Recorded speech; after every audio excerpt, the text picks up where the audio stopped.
Direttiva Ewropea daħlet fis-seħħ bħala liġi Maltija u bis-saħħa hekk se tkun qed tintroduċi numru ta' regoli fuq il-post tax-xogħol, partikolarment dawk mal-bżonnijiet minimi tas-saħħa u s-sigurtà tax-xogħol f'siti ta' kostruzzjoni.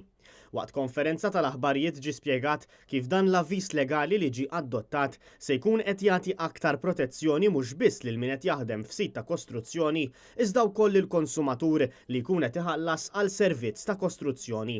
Fost it-tibdiliet drastiċi li saru fid-drittijiet sar tibdil dwar min irid jieħu responsabbilta jekk iseħħ xi inċident fuq sit ta' kostruzzjoni marbut max-xogħol. Fil-fatt minħabba din il-liġi ġdida, ir-responsabbiltà fuq il-post tax-xogħol għal min ikun qed jaħdem f'sit ta' kostruzzjoni trid tintrefa' mill-kuntrattur u mhux mis-sit tal-proprjetà li kkummissjona x-xogħol.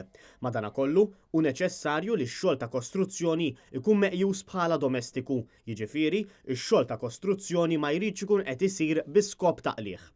Din il-liġi tkopri numru ta' xogħol fil-kostruzzjoni, fosthom tħaffir, bini, rinnovamenti, tiswijiet u anke żeba' u tindif fost l-oħrajn. Matul il-konferenza tal-aħbarijiet, is-Segretarju Permanenti Joe Camilleri stqar li skont l-aħħar statistika wieħed minn kull 5 inċidenti jseħħ fuq sit ta' kostruzzjoni. Għaldaqstant, huwa importanti li dawn il-miżuri Ewropej jitħadmu sabiex statistika bħal din tkompli tonqos u naqsu l-inċidenti.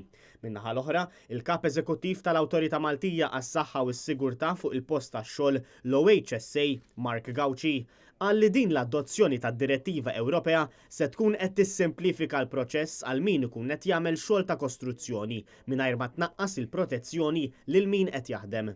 Fost is-sigurtà li se tiżdied għal ħaddiema minħabba din il-liġi, insibu restrizzjonijiet u regolamenti fuq l-użu ta' scaffolding u kostruzzjoni fil-għoli.